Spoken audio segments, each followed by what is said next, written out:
Close your eyes and imagine. You are overtime at work. There is work to be done.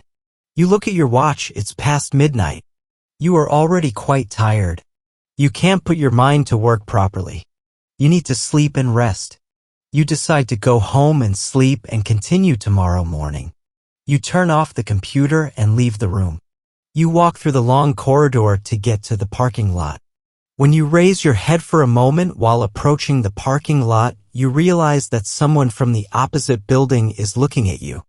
You are not there at all and you hurry to the parking lot. As soon as you open the door to get into your car, you hear a sound.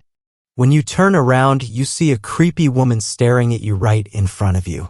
Of course, with that fear, you immediately get in the car and close the door. Then, while trying to insert the key into the ignition to start the engine, you drop the key to the ground with your trembling hand. Just as he was about to pick up the key hastily and put it in the ignition, that scary woman suddenly sticks to the window. You're screaming out of fear and stepping on the gas.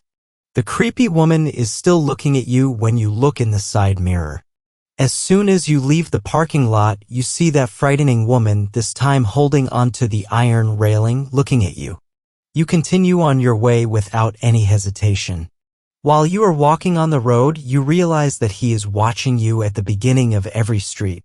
You don't know what to do because of your fear. You have all kinds of thoughts in your head.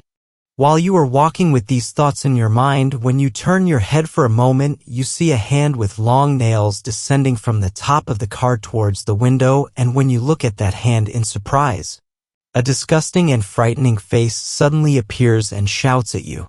Of course, with that fear, you suddenly step on the brake screaming at you. When you turn back to the glass, you can't see that scary face. You take a deep breath, lean back on the seat, and begin to question yourself. I wonder if you are starting to have such nightmares because of insomnia. When you look around and see no one, you breathe a sigh of relief. But a voice you hear tells you that you should involuntarily bow your head and look. When you tilt your head, you see that scary woman looking at you between your legs. What would you do in this situation?